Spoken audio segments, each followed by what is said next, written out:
Again, the middle school plan is structured similarly. I want to point out the middle school is setting their goals around achievement on NWEA, kind of that cut mark that we know predicts students will be proficient on iLearn. If you look at the data for the last 4 years, they're at the top in math. You can see that the middle school has grown the last 3 years as we've been in our COVID recovery, the percent of students who are proficient in math. You'll also see that they are shrinking the students in red.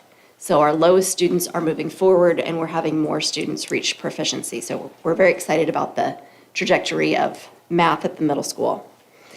So their first goal is around mathematics, their second goal around English language arts, and these are goals that are required to be in the improvement plans from the state, so that's what they're going to focus on. And then the last goal for the middle school is around attendance. As you've kind of heard nationwide, there's an attendance challenge. When families had the option to be home during COVID, we got into some habits about staying home, and we're still working through that, but our attendance rates are definitely improving. The schools have been working really hard with specific strategies to be able to improve those. You'll notice the last step is SAMS for their improvement goal. We've partnered with JDAI and are implementing a new program, which is an attendance mediation program. So we have community volunteers that are meeting with families after they've reached their 8th attendance day. We schedule a conference around attendance. If that conference is not successful at getting the students' attendance improved, then we make a referral to SAMS, and they have a mediator come in and work with the school and family to try to figure out what we can do to improve attendance from there. So really kind of diving in as a community effort to focus on getting that attendance where we need it to be. Any questions about the middle school plan? Okay, elementary summaries again are set up similarly. First is Carlin Park. You'll see their math goal, again, using NWEA to predict performance on iLearn. They have lofty goals from where they have been to where they want to be at the end of this year. You'll see the same, so math has been fairly steady for the last 3 years. In English language arts, you'll notice with the second goal that they've had a continuous decline there.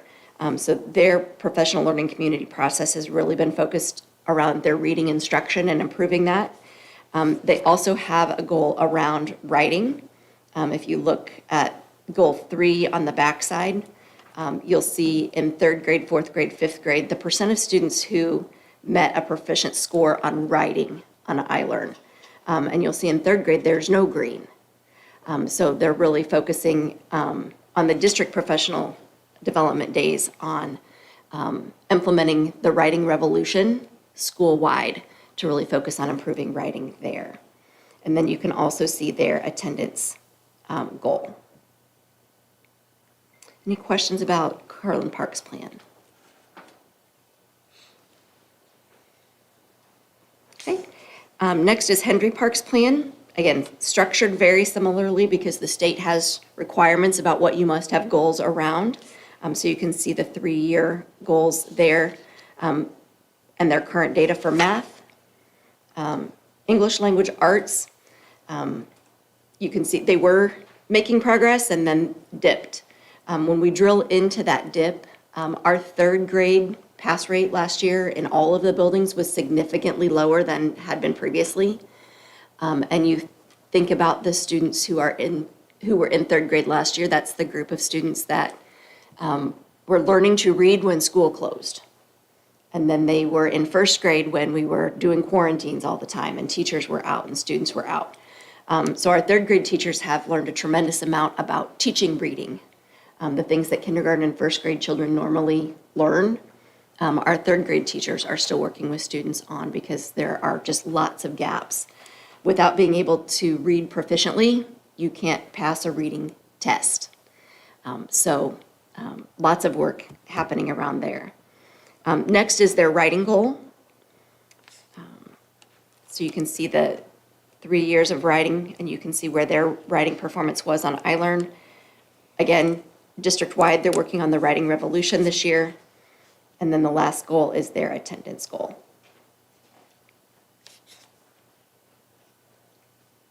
Questions on Ryan Park?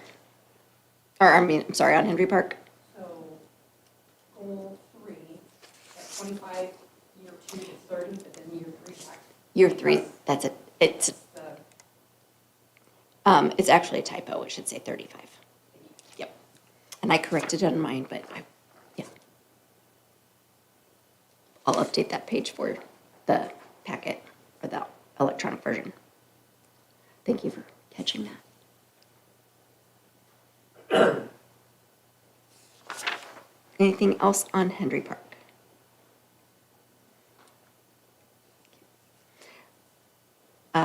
Ryan Park's goal, you can see their attendance goal there, and really working on the decreasing those students that are considered chronically absent, and reducing that each year by at least 2 points. Math proficiency, this is a place where, we want to celebrate. They've had continuous math growth. They've been working hard through professional learning the last 2 years in mathematics, and it's really showing up in their data that has been working well for them. Again, ELA is a slight dip when we look there. Their dip was not quite as low as the other buildings, and that kind of tends to trend with your free and reduced lunch status. Those dips are bigger in students that there's a higher population in the building of students on free and reduced lunch. Again, you can see the writing goal there for Ryan Park. We have a few students who were green in writing, but again, lots of work to do in that area. And that wraps up the Ryan Park plan. Any questions there? Okay. Lastly, we have the Pleasant Lake plan.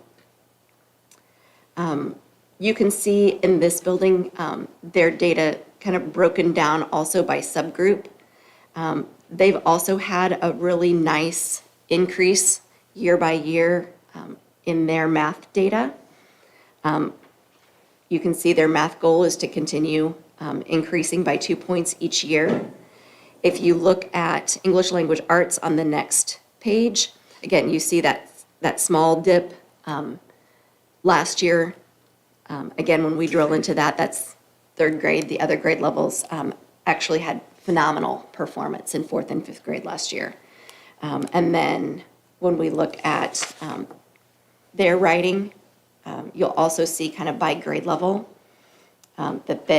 so what you see in this one is a little different. You can see the percent of students pass rate on the iLearn itself, and then underneath that what the writing portion was. So you can see the discrepancy between the students actually, what they scored overall compared to the writing. So that's why there's a writing goal for that building. And then the last goal is their attendance goal. And this one is written the way the Graduates Prepared to Succeed dashboard is written. And that is the percent of students who are attending 94% of the time. So rather than reducing chronic absenteeism as the other plans have done, this one is focused on the percent reaching that 94 attendance rate. Any questions on Pleasant Lake or circling back to any of the other plans?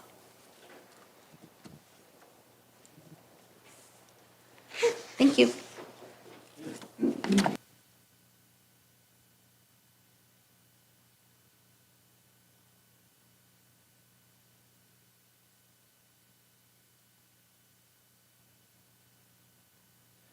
Again, from the meeting, and I ask you to approve from the second reading this updated version, which isn't a lot of changes. It just took out some of the redundancy, changed some of the wording, so it flowed a little smoother than the previous version. So I ask that you approve that tonight. Do we have a motion? Motion we approve the criminal history check background. I'll second. And the vote, please. Mr. Archibald? Mr. Beard? Yes. Mrs. Boots? Yes. Yes. Yes. Mr. Poor? Yay. And Mr. Ridenhour? Yes. Motion carries 7-0. Next on old business is teacher, coaches, and ECA approvals. Dr. Wiedenhofer. Board, we do have a little bit of cleanup. We do have some folks we want to bring for your approval to the board. There's about 11 individuals here. They are teachers, coaches, and ECA approvals. I would suggest instead of taking them one by one and voting on those that way, I would just take them collectively if there are no questions or objections on the folks presented and just vote on one motion on all. Do we have a motion? I make a motion, we go ahead and approve. I'll second. Mrs. Cole, the vote. Mr. Archibald? Mr. Beard? Yes. Mrs. Boots? Yes. Mr. Caswell? Yes. Mrs. Maggart? Yes. Aye. And Mr. Ridenhour? Yes. Okay, new business, budget adoption. Dr. Penrod.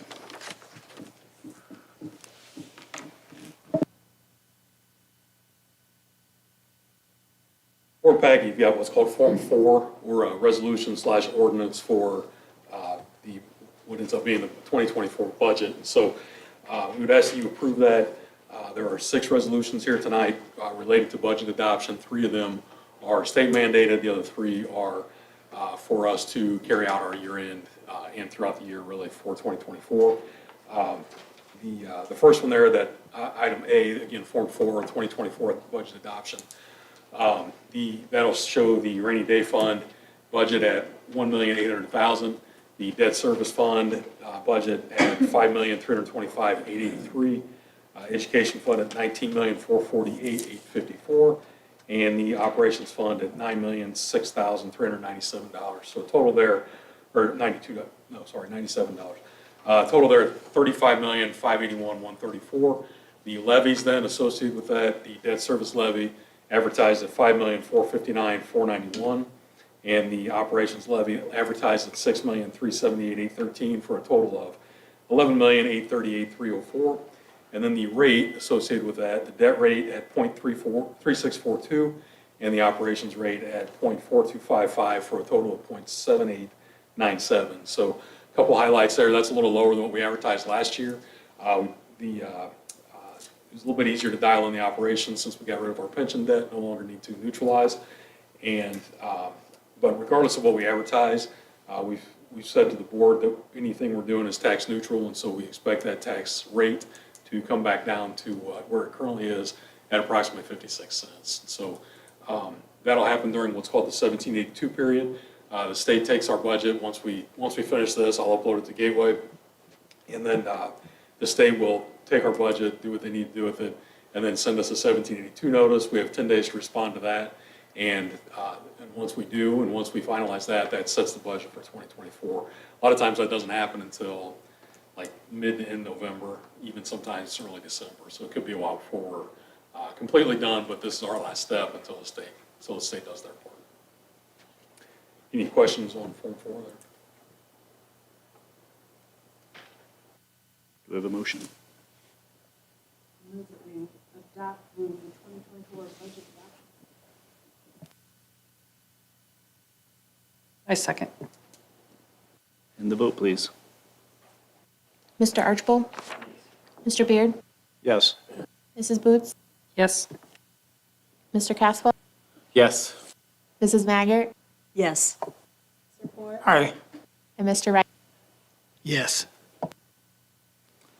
Thank you. Next would be the 2024 to 2028 bus replacement. Bus replacement resolution is just the resolution that adopts the plan that we already showed back in September at the hearing. And so, as you know, the buses have a life of 12 years, minimum of 12 years, but we show the bus replacement schedule on a 5-year schedule. And so We showed that a little bit in August, had our hearing in September, and then this is just the resolution that adopts that particular plan. Do we have a motion? I'll make a motion, we adopt a bus replacement. I'll second that. And the vote, please.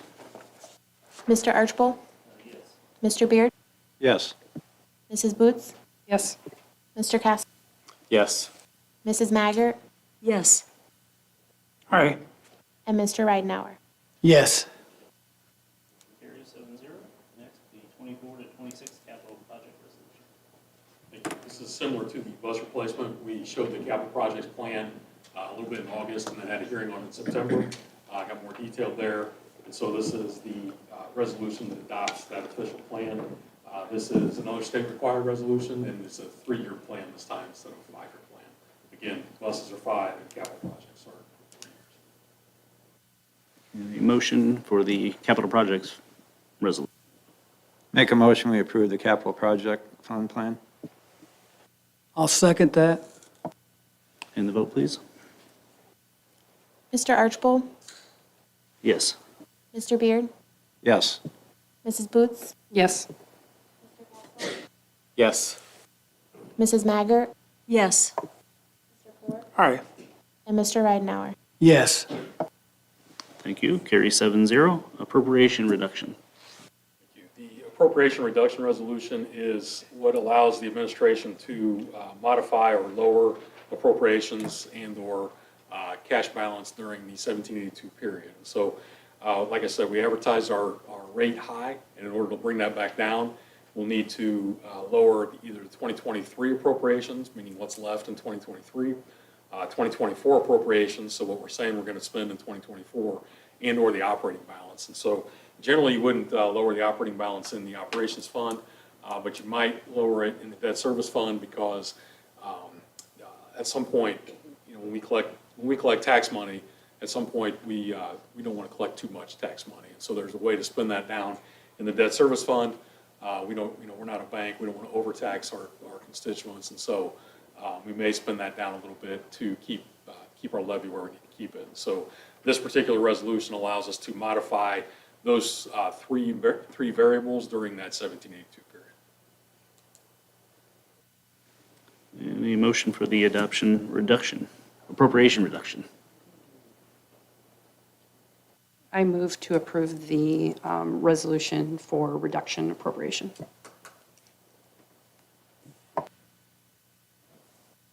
The vote, please. Mr. Archibald? Yes. Mr. Beard? Yes. Mrs. Boots? Yes. Yes. Mrs. Maggart? Yes. Mr. Porter? Aye. And Mr. Ridenhour? Yes. Carry 7-0. And lastly, the resolution transfer of amounts from education fund to operations. Oh, let's go ahead and do transfer to appropriations resolution. So the transfer appropriation resolution will allow us to transfer appropriations within a fund. So like the bottom line of our education fund will not be overspent on December 31 of 2023. However, depending on like hiring practices and that kind of thing, a particular line might have been overspent. So for instance, if we budgeted a certain amount of dollars in the elementary salary line and another amount of dollars in the middle school salary line, the middle school might be overspent, elementary underspent, so we could take from one and put it to the other, but the bottom line of each fund doesn't change. And basically this is for State Board of Accounts when they audit us, so we can show that all of our lines are zero or in the black. Again, the fund will remain in the black, the bottom line will change. Just lines within that fund could change depending on how we spent. So we'll run two reports actually, one to show it as actual and then one to show it after we make these transfers. Do we have a motion? I make a motion that we approve the transfer of appropriations. I'll second that. And the vote, please. Mr. Archibald? Yay. Mr. Beard? Yes. Mrs. Boots? Yes. Mr. Caswell? Yes. Mrs. Maggart? Yes. Yay. And Mr. Ridenhour? Yes.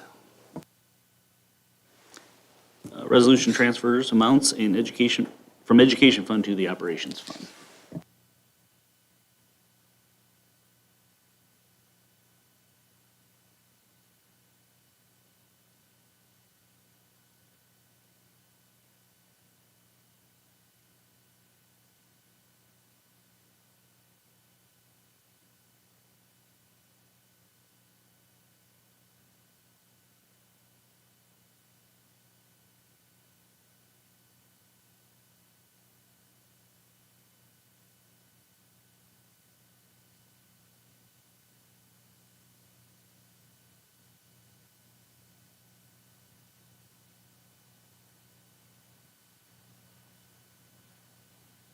And a motion, please.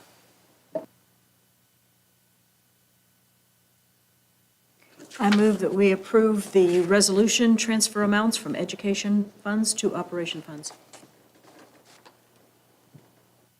I'll second. The vote, please. Mr. Archibald? Yes. Mr. Beard? Yes. Mrs. Boots? Yes. Mr. Caswell? Yes. Mrs. Maggart? Yes. Mr. Aye. Mr. Ridenhour? Yes. Motion. Hold there real quick, just as with no actions, it doesn't matter. Each of these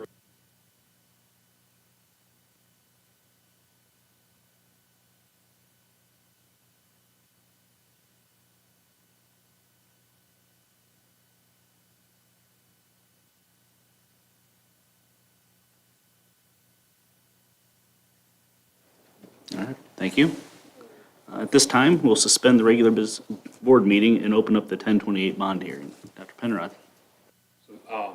As we move into kind of this time of year, as we've done in the past, we're looking at a small bond for tax rate management purposes. And so our CNAV grew quite a bit this year for 2024, for pay 2024. And so in order to keep our tax rate neutral, we would need to issue some sort of bonds. And so we've got a couple tables up here. This is our existing debt service lease rental payment. You can see they're broken down into different bond issues. And again, this is our current one. This is 23 as it stands, 24 all the way through 32. And then if you scroll down, please, this is how we calculate our general obligation bonding capacity.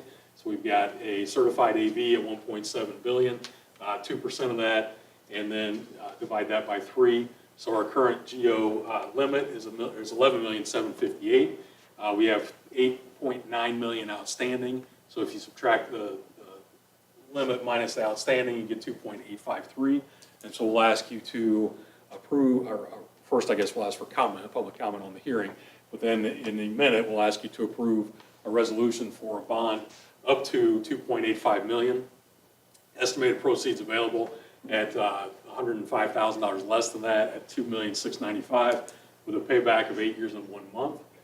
Certified debt service rate or tax rate at 0.2155, but our estimated increase is 0 based on other debt falling off and our increase in AB. Maybe some things real quick to point out. The interest rate at 5.5, we're seeing that a little bit lower, but this is a conservative estimate.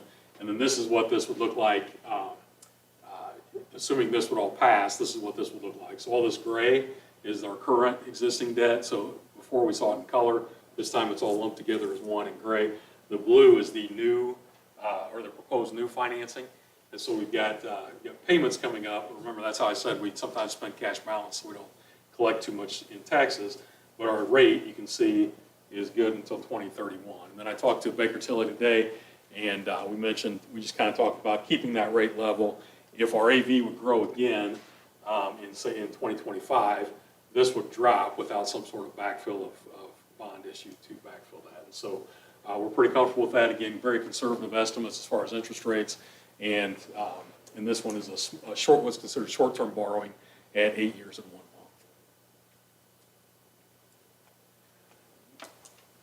If there are, you can answer any questions here, and then Are there any questions? All right, invite public comment at this time. All right, no comments. Do I have a motion?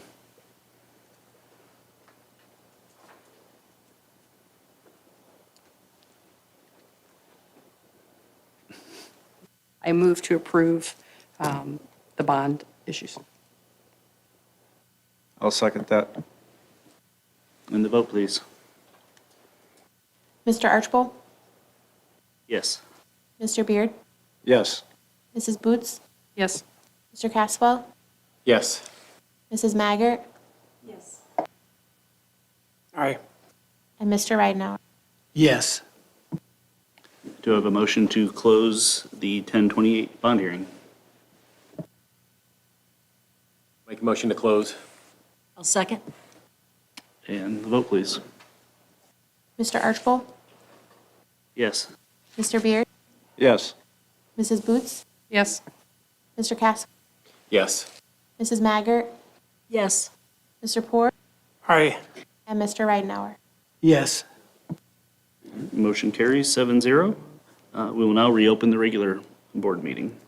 Next up, we have Ivy Tech Memorandum of Understanding. Dr. Raylu. In your packet, you have the memorandum of understanding with Ivy Tech. This is a listing of all of the dual credit courses that are taught by Angola High School teachers. Students can take these classes at no cost at Ivy Tech and earn dual credit. These are courses, many of these are courses that you approved last fall for us to offer this year. This is now approving the dual credit piece of that. We have 4 new dual credit math classes. We have 5 new fire science classes, 3 new education classes, 2 new hospitality classes, and 6 new business classes. The classes I didn't mention we previously had, but you can see with the addition of our pathways and that partnership with Ivy Tech that we're really able to provide students some incredible opportunities here. So I'm asking for your approval on the MOU. Do we have a motion to approve the MOU? I'll make a motion that we approve the Ivy Tech MOU. I second. And the vote, please. Mr. Archibald? Yes. Mr. Beard? Yes. Mrs. Boots? Yes. Mr. Caswell? Yes. Mrs. Maggart? Yes. Aye. And Mr. Ridenhour? Yes. Drug-free grant. Mr. Wagner. Board, the Drug-Free of Steuben County has opened up a grant that we believe is important that we would like to apply for. Monies from this grant, if approved, would be used for guest speakers, age appropriate, of course, at our elementary, middle school, and high school levels, to mainly educate on the dangers and some of the data that's out there on all the drugs, alcohol, prescription pills, vaping, things like that. Today, I attended a retreat for the Drug-Free of Steuben County, and the numbers are staggering. So again, we believe it's very important that we educate our youth, our K-12 students, on these dangers, and we believe this money will be helpful. We'll also use this money with programs like SAD to continue the good things that they're doing, things like during prom week, and just alerting students of the dangers that are out there if experimenting with drugs and alcohol. So I'd like your approval to apply for this grant. Do we have a motion? I make a motion that we approve the drug-free grant. I'll second. The vote, please. Mr. Archibald? Yes. Mr. Beard? Yes. Mrs. Boots? Yes. Mr. Caswell? Yes. Mrs. Maggart? Yes. Aye. And Mr. Ridenhour? Yes. Motion carries 7-0. Thank you. Science of Reading Grant. Dr. Raylu. I'd like to ask for your approval thank you, for us to apply for and accept the Science of Reading grant. This is a grant that is in partnership with the Lilly Endowment and the Department of Education. They are really focused on the science of reading. With the size of our district, we're allowed to apply for up to $300,000. I've included my budget there of $299,981. So we got really darn close to allocating every dollar that they'll provide to us.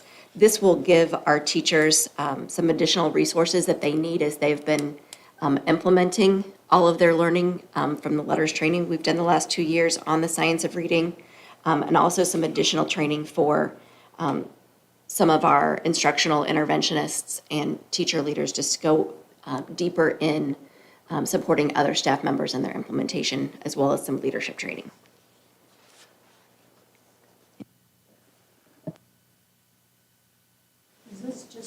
This is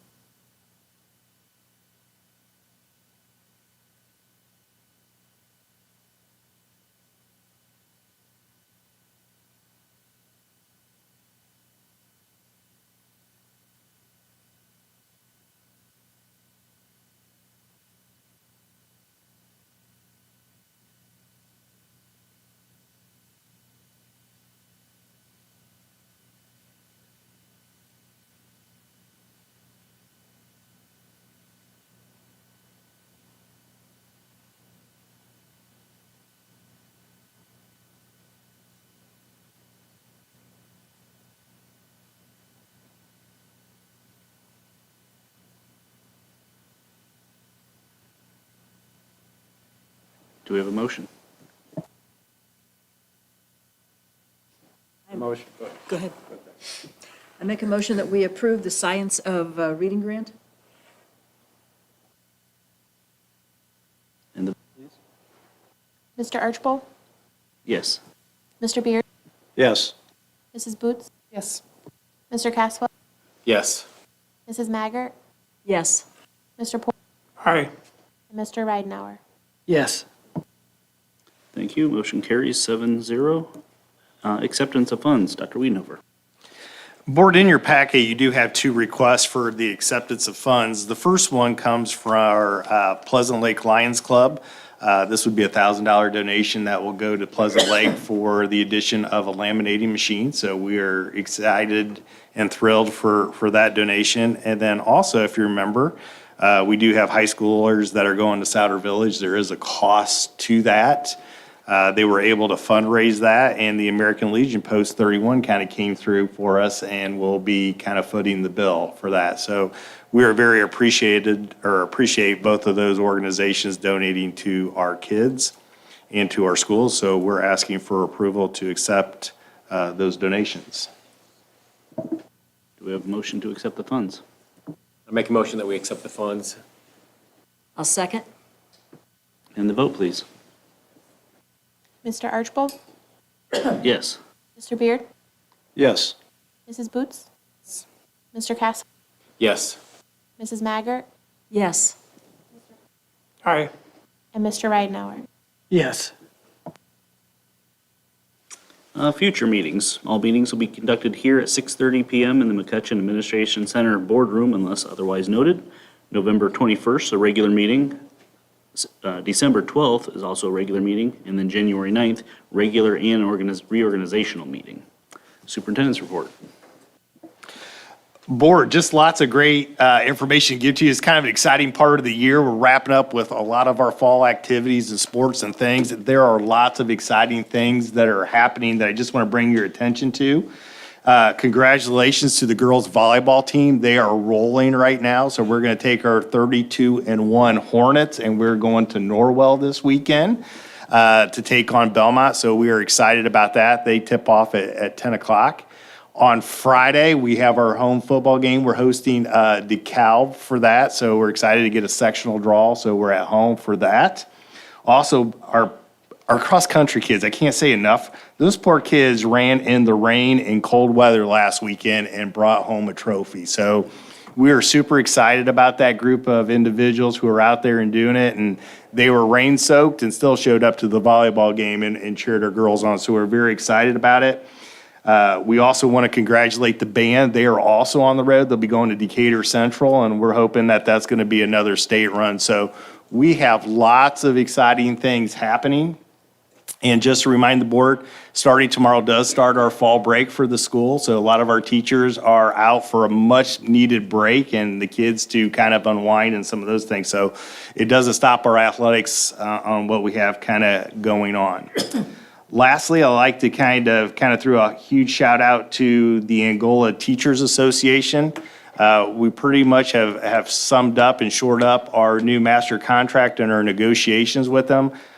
It was a great couple of meetings with that group, a very collaborative time where we were able to accomplish a lot of our goals and get things done. So I couldn't be more thrilled with our teachers and our associations on how those meetings went and those good conversations. So great things are happening in MSD right now, and super proud of our teachers and our kids and our coaches, and look forward to an exciting weekend this weekend, so.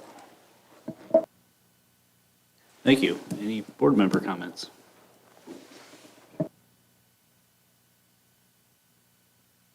There's no further business, excuse me, further business to come before the board. Do we have a motion to adjourn the meeting? Make a motion, we adjourn?